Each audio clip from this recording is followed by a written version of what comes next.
Okay, so I work with ketamine every day. Every day. You work with ketamine every day. Every day. We all do. We're big ketamine people. Yeah. Horse tranquilizers, party drugs, all of that good stuff. I think we're big alternative medicine people. Big alt people. Of which ketamine is Big alt medicine the people. only federally legal one. Yeah.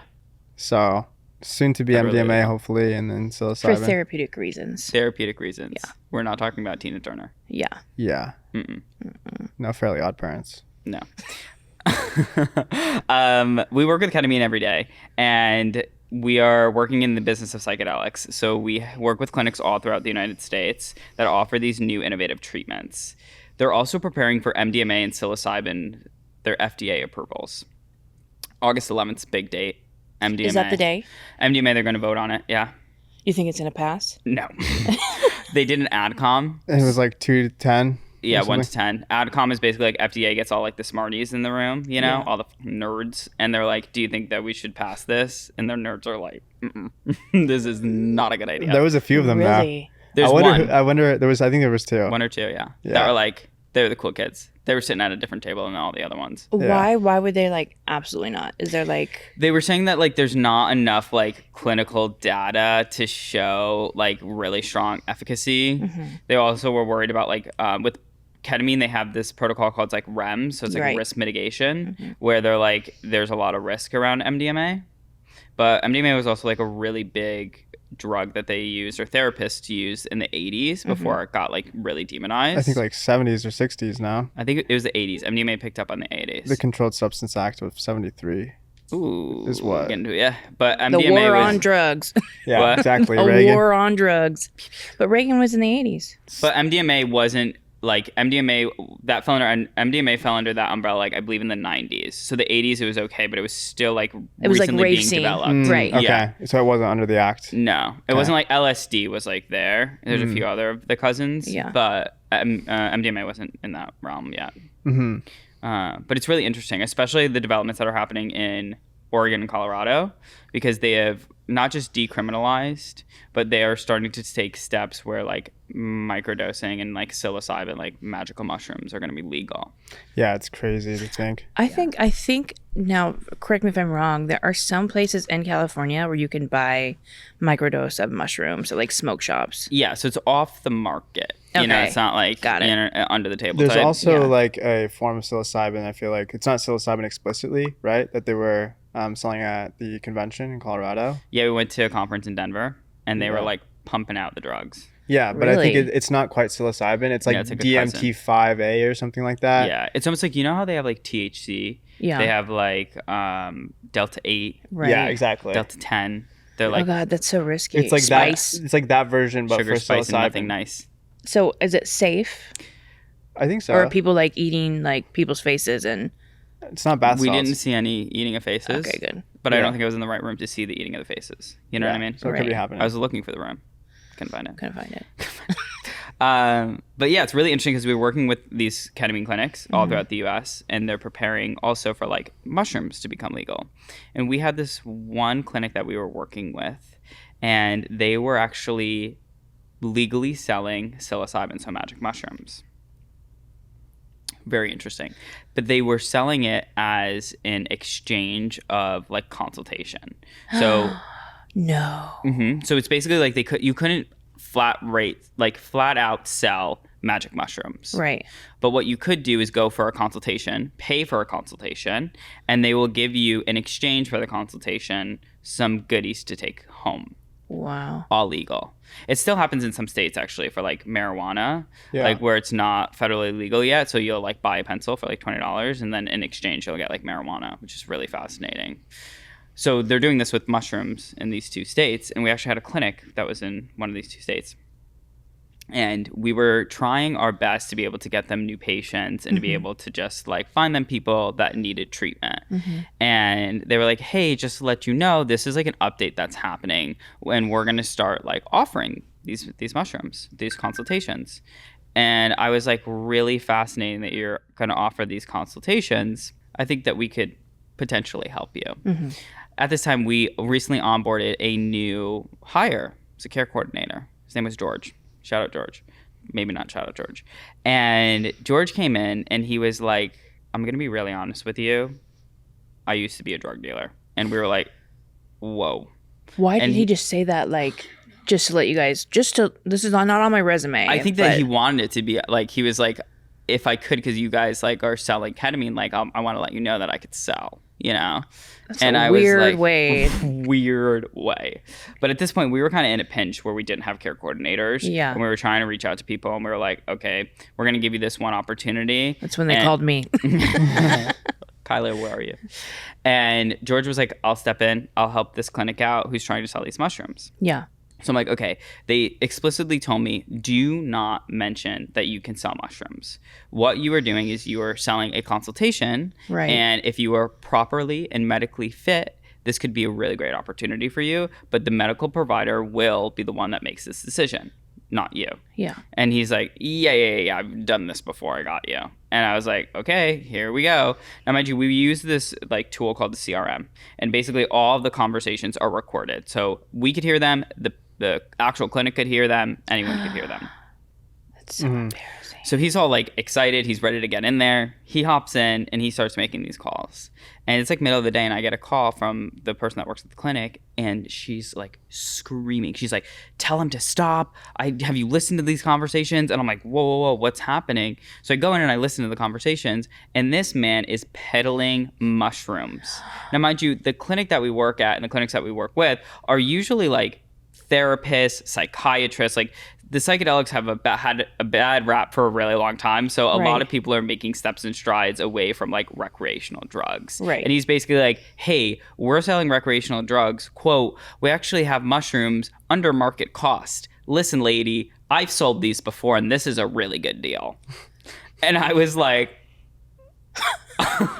how do I, now mind you, I'm like in my mid-20s and I'm like, how do I get this 45-year-old man to not peddle drugs for our client? Did you guys talk to like say, what are you doing? Yeah, I was like, what the hell is happening? We ended up having to fire him shortly after.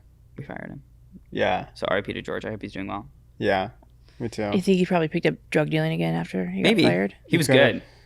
He was good at, you know. He was a walking, talking testimony. But did he get people in? He got some people in, yeah. For ketamine treatment. Yeah, we pulled him off mushrooms the day that he started. It was in and out. I mean, he schedules evaluations, you know. He can't really get people in. That's up to the provider, but... Yeah, of course. But I mean, he was successful. Pretty good at scheduling evaluations. Yeah. He was just a little schemy. And it's really interesting as we're like on the forefront of like innovative mental health treatments with Cycle. Yeah. We're going to run into these things. Yeah, it's the Wild West right now. It is the Wild West. Yeah. I mean, people are on some different stuff. But wouldn't you rather, I always think back to this, like, remember when Bitcoin got big? Yeah. And it was like, nobody knew what was going on and people invested. Like, I know somebody who invested and they don't work anymore. Shout out to that guy. And everybody was like, I'm not going to, waste my money on investing in this weird thing. Or same with like Facebook. Like you think about all these different things, like the Wild Wild West of like something that's up and coming. Mm-hmm. Isn't that so exciting? Yeah. That you guys have your piggy dipping at the piggy pond. Yeah.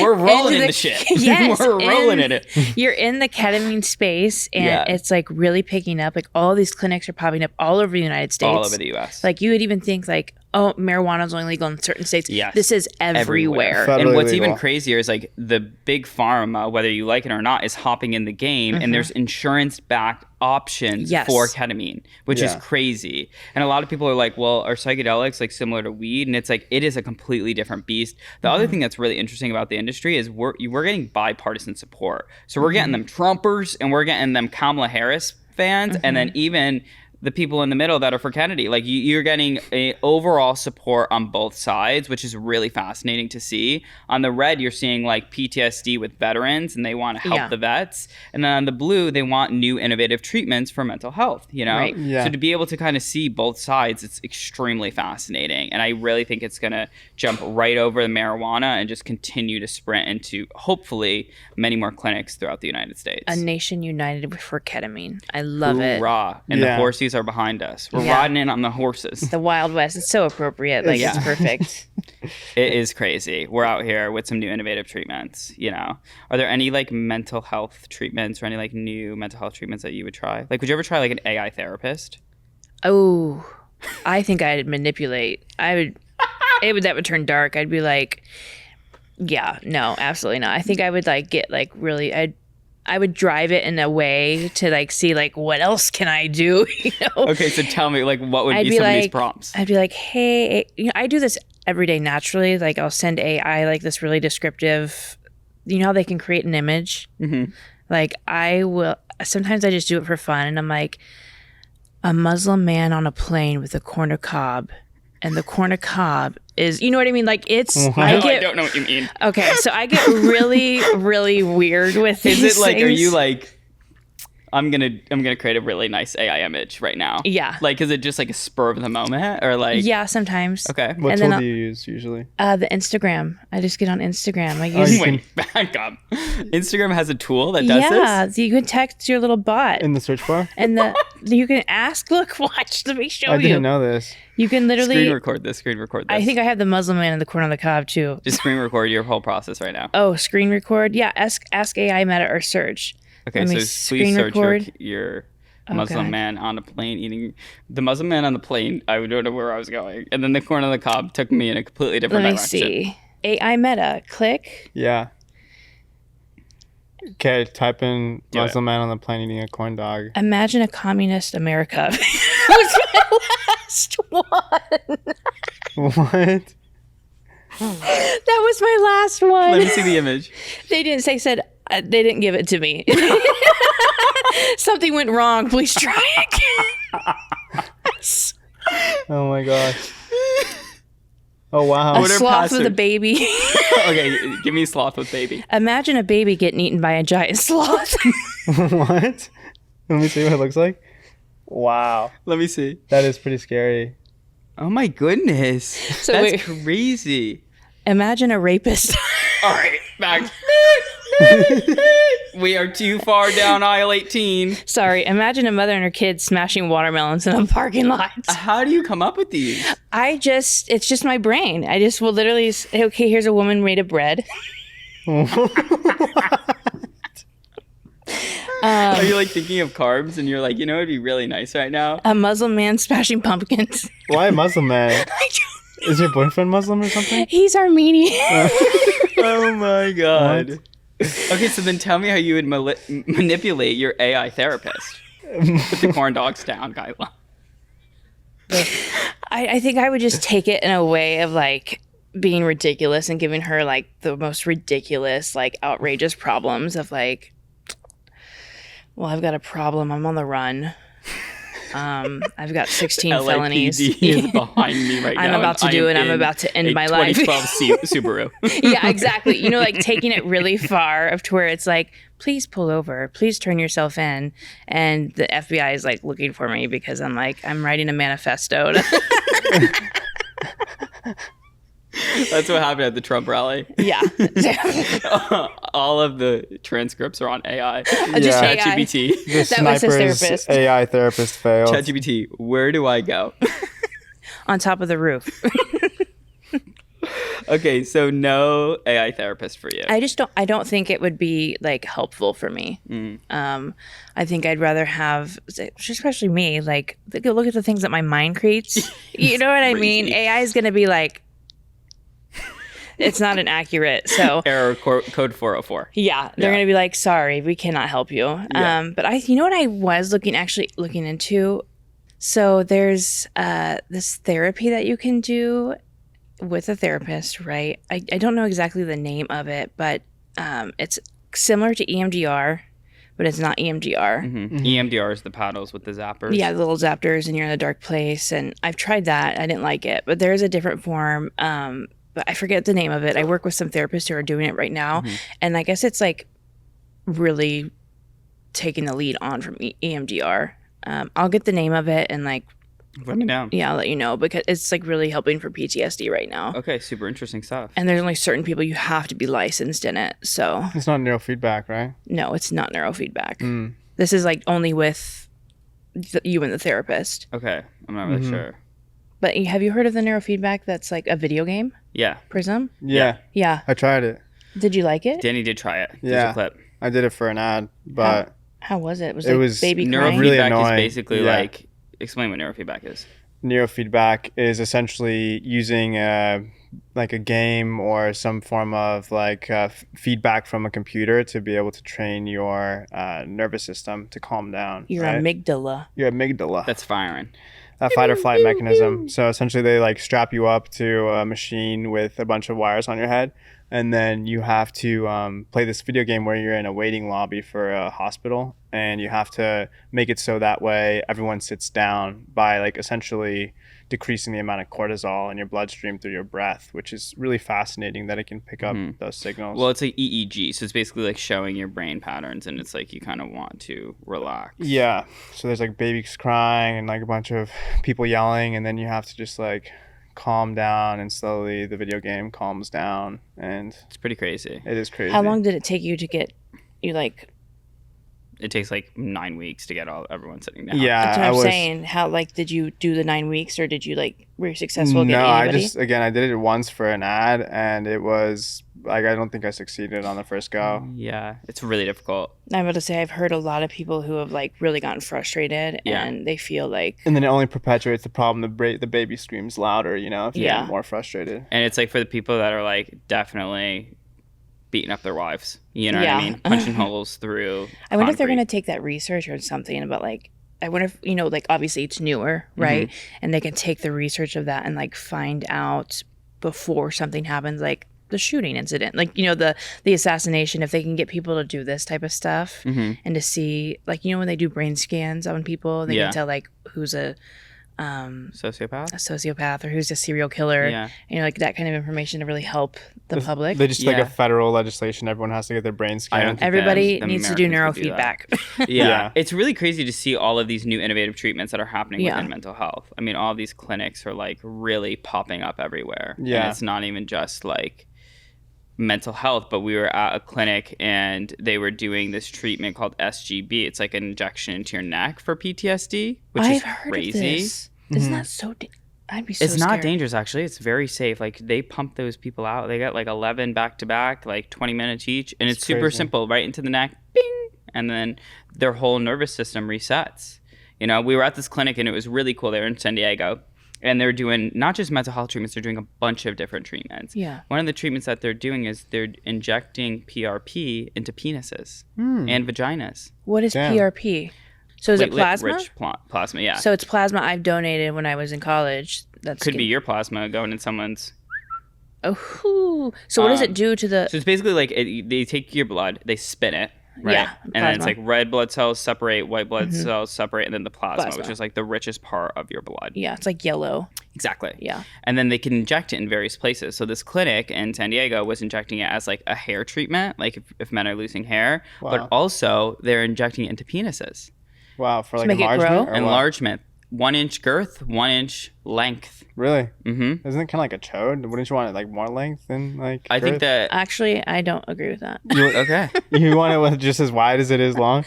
I think there's a That's like a cube. a heavy medium. Yeah, you need the girth and you need length. We don't want a skinny No. pencil. What's that going to do for you? Yeah, I mean a little bit of girth, but not like a 1-for-1, right?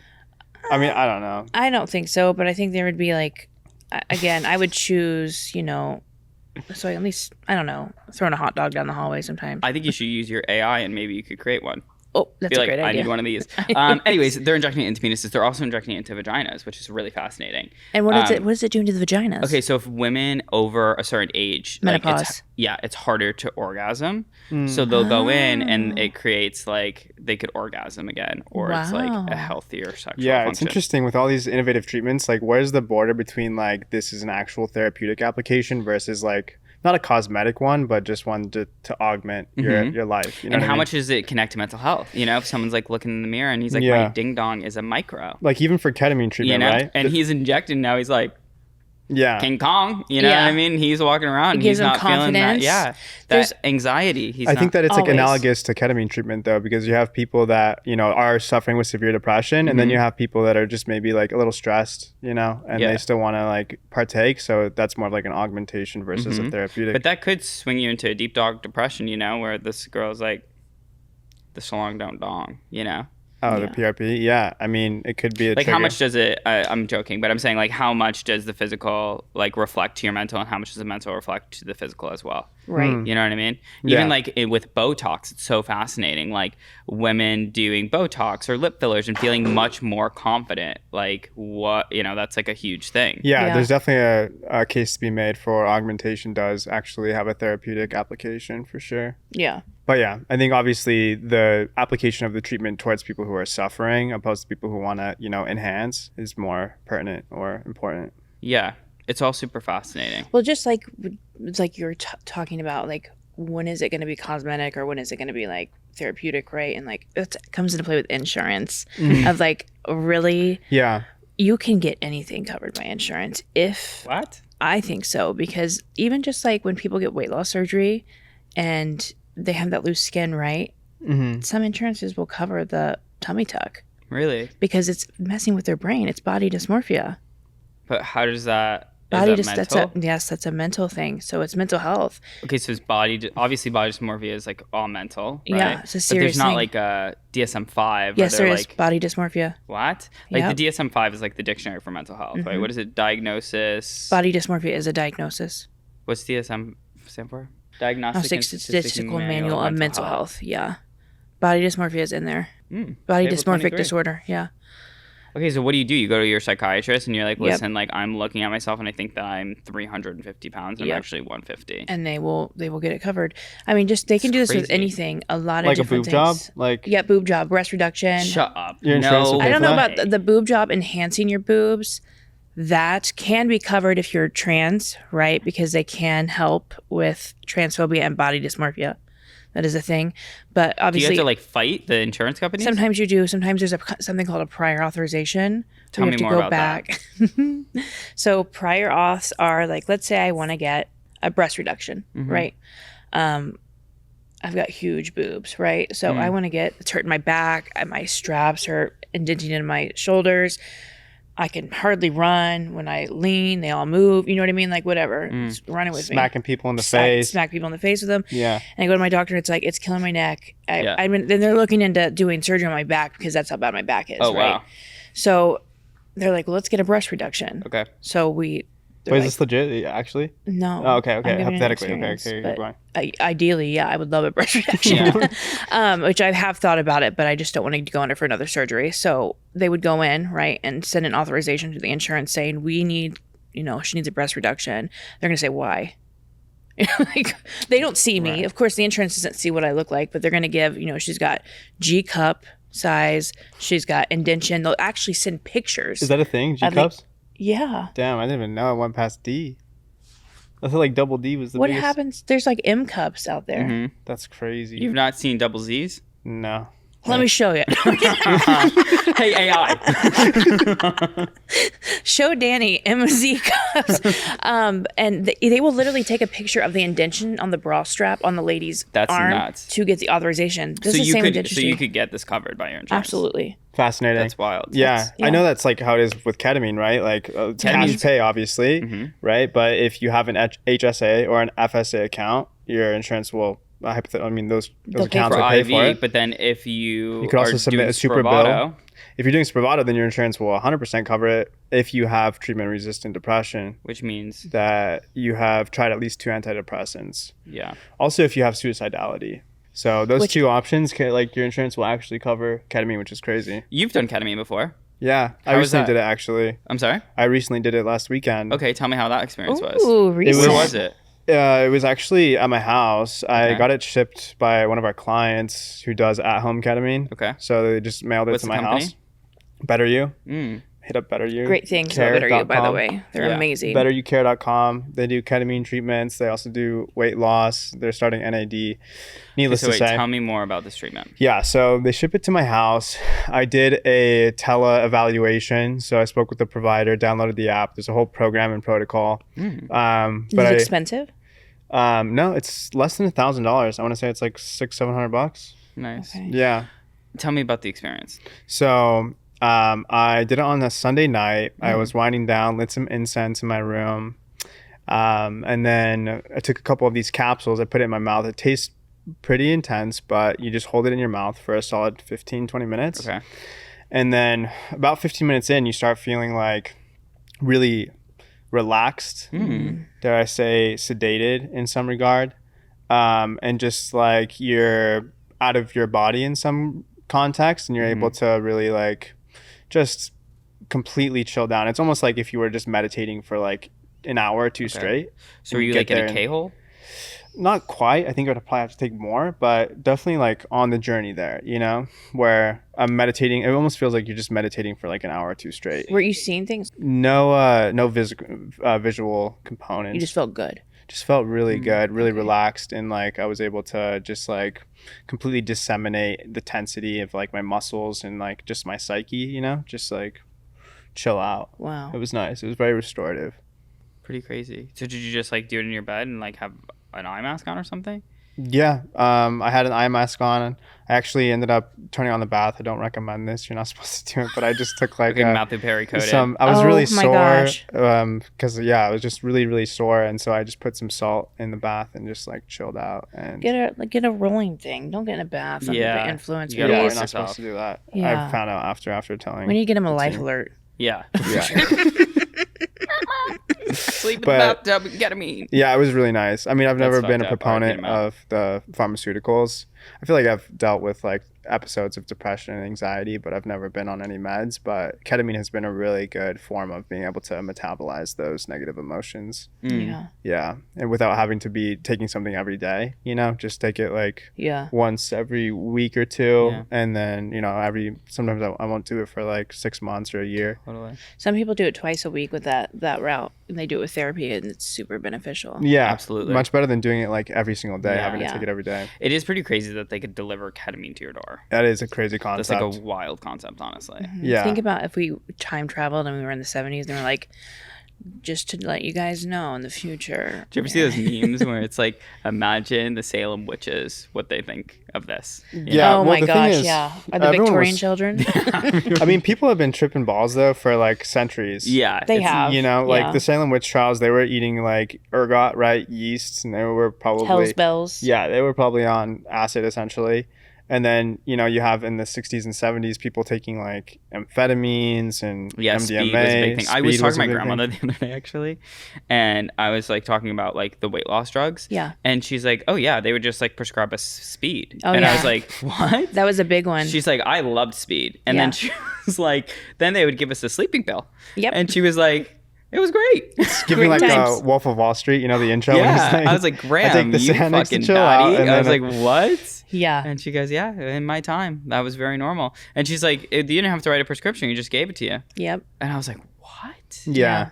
It's crazy. And to think that there's like a barrier between like what you can and can't put into your body, you know? Yeah, and the idea of drugs in itself is a crazy concept. Yeah. Because it's like the scheduling of drugs with like marijuana Right. and then like amphetamines and then like Yeah. Like barbiturates. nicotine and amphetamines are both Yeah. drugs. You're but a they're Nic king. Yeah. Nicotine is, I think, I mean, they say it's one of the most powerful nootropics. What's but a nootropic? a So is nootropic- caffeine, though. Yeah, something that cognitively enhances your productivity, your performance.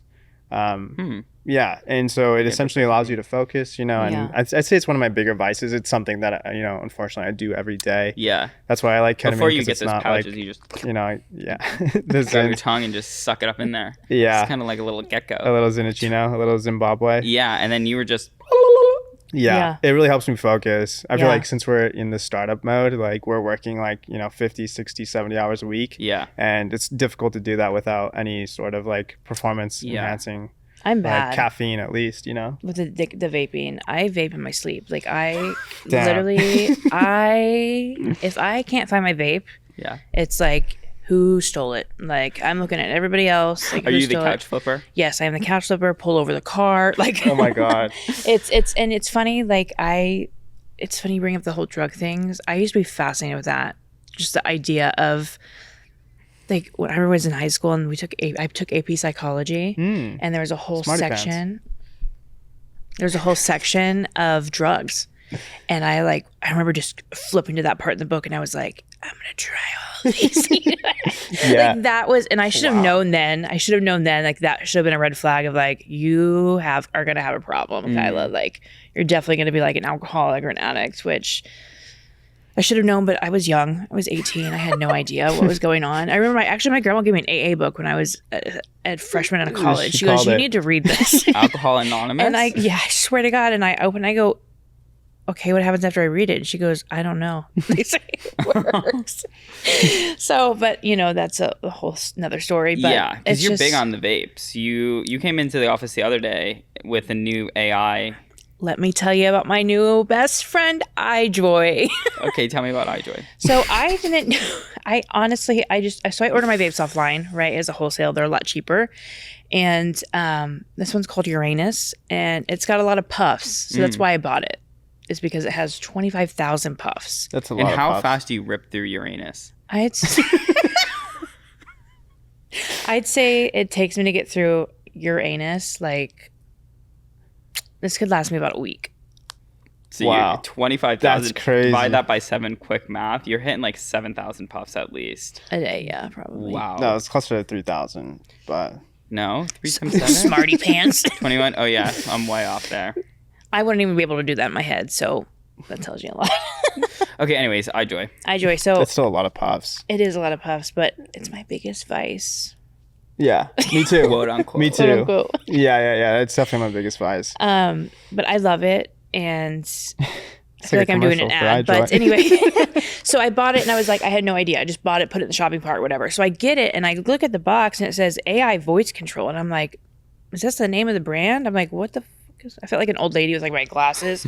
I was like, AI. And I feel like you're actually pretty well versed. I'm not on Instagram Googling bread women. That's what I thought. I was like really weird on like, what is this? So then it said, say, hey, iJoy. And so I go, hey, iJoy. And Hey, what happens? iJoy. Gotta wake her up. Gotta wake her up, yeah. Hey, iJoy. The little microphone comes on. Change color. Now it's blue. Waterfall light. Now it's lighting up. Wow. And then you can also do a music light. And so when you talk, it goes up and down, wow. up and Those down. vapes The are going utility is crazy. unprecedented. But I don't think that's AI. What would society do It's without voice it? control. It's like Siri. Control is a rough word. Anyways, so you're ripping these vapes. Yeah. Do we know the long-term effects of what's going to happen? They've with only these been out vapes? for like 2 decades, so I would say no. Unfortunately. Yeah. But I mean, if we look at cigarettes, right? They have over 1,000 ingredients in one cigarette, just so you know. Yeah, I would say it's probably comparable to vapes too, though, no? Vapes have a lot of ingredients. iJoy turn off. iJoy go to bed. iJoy normal mode. Light off. Light off. The turn of the iJoy. Change color. Waterfall light. Waterfall light. Turn off music light. God, it's not gonna sustain. It's not it. So it's not the best, but I thought it was really cool. Yeah, That is the interesting. vapes are developing, but it's really interesting how these various drugs come into our lives in different ways. Yeah. Yeah.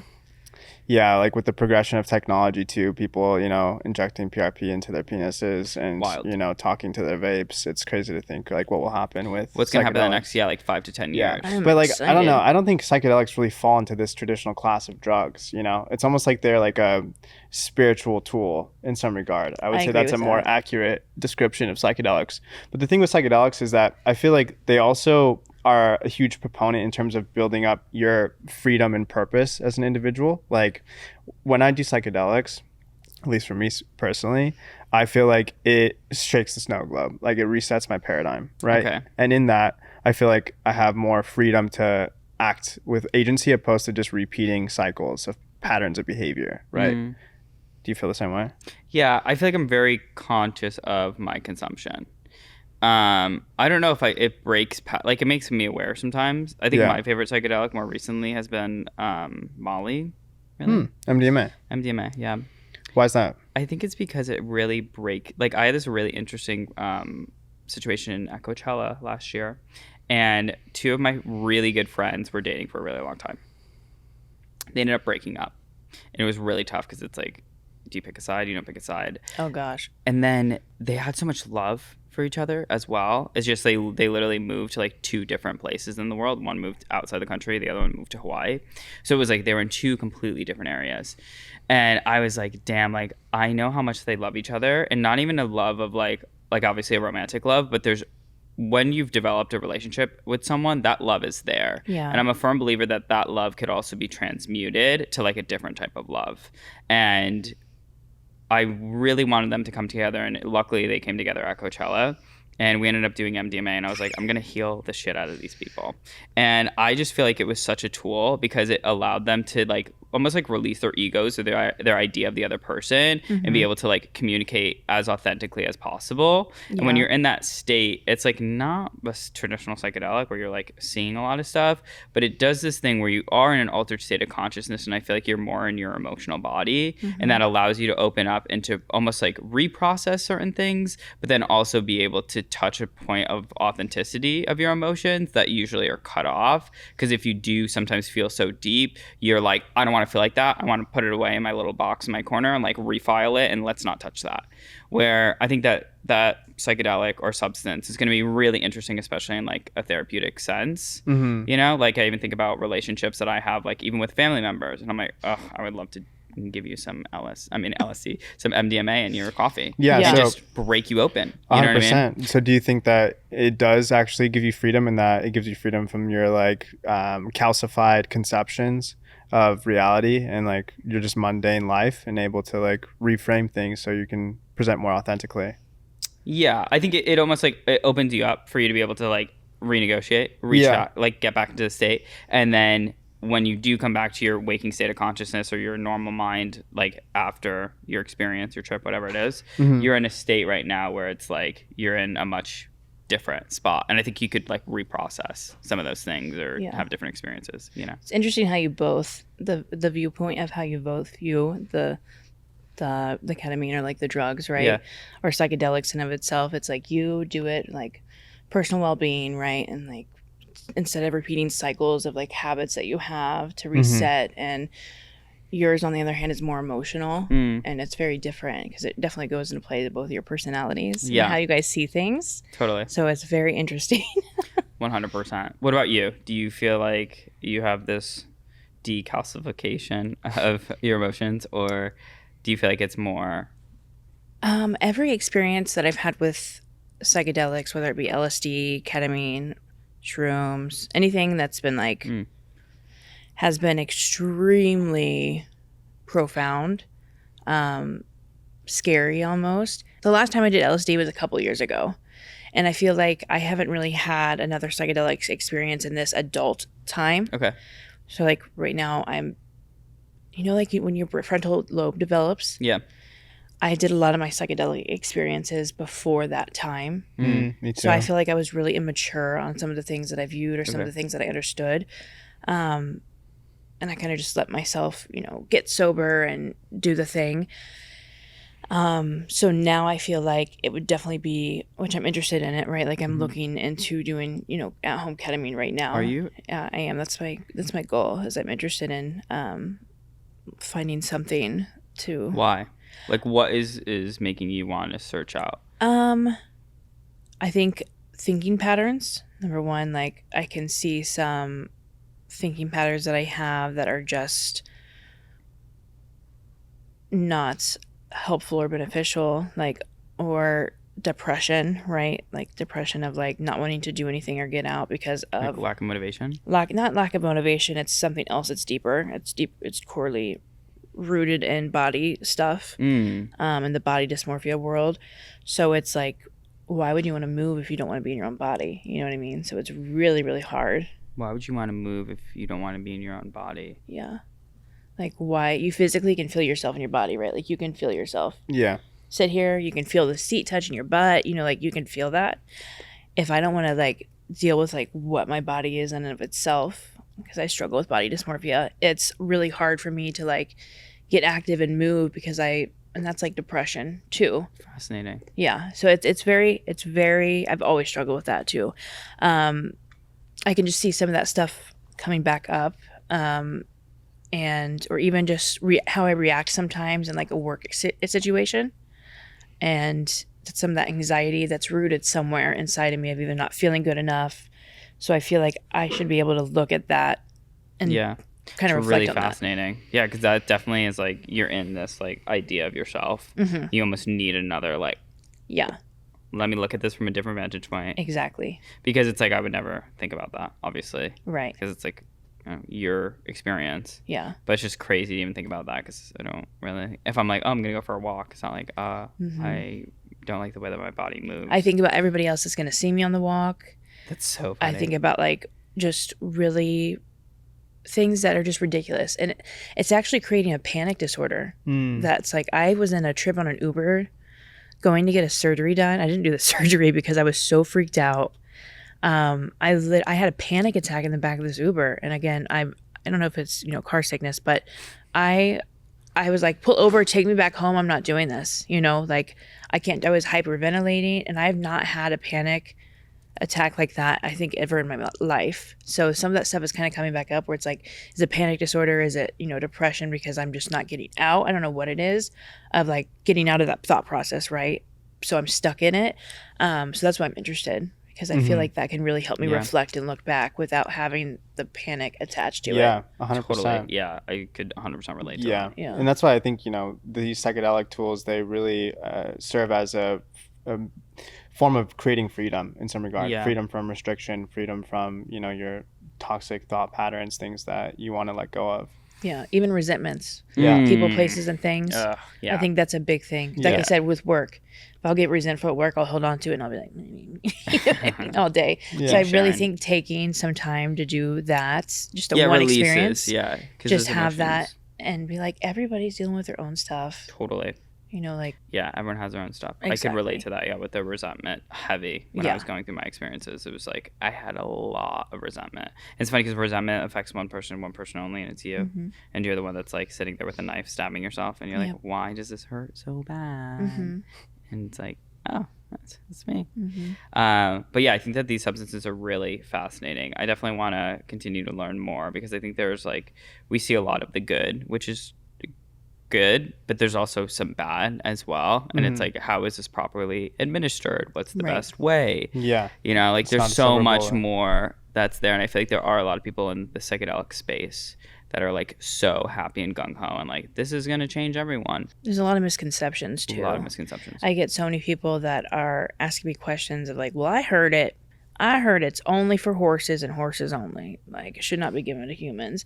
And I'm like, where did you hear that from? CNN? It's just like the TV. It's so weird how people just have put like a label on something because they're undereducated and they don't know. But just think about if we were able to lift that veil, of just That's really what we're trying to do, right? Yeah, and not just all the positives. It's like this is the good, the bad, the ugly. Like here are all your options, and just be able to be like an advocate almost. Like here's everything. Let's lay it out. This is what's about this one and this one and this one and this one. All right, now you and have the power and ability to choose. Make the choice. Whatever may be best for you. It's your responsibility. Your ability to respond to the substance. And it's hard to sometimes make those choices when you're like, I don't even know what options are even out there. But like, tell me the good, the bad, the ugly. Some people don't like needles. It might not be best for you for this one. Some people, want a different experience. So yeah, it's really fascinating to be able to have a startup that educates on these different new and innovative mental health treatments. And helps people find them, ultimately helps people get placed in treatment. Call up Kyla. Like I said, what you guys are doing is amazing. We're doing. Yeah, we're all part of the mission. I'm just as like the startup as a whole, like the mission, what you guys have accomplished, and to just watch it, it's been incredible. I'd say, to say the least. It's just the beginning. We're at the bottom of the exponential curve. Get on those horsies. Yeehaw. Yeehaw. Give the ketamine to me, not the horsey.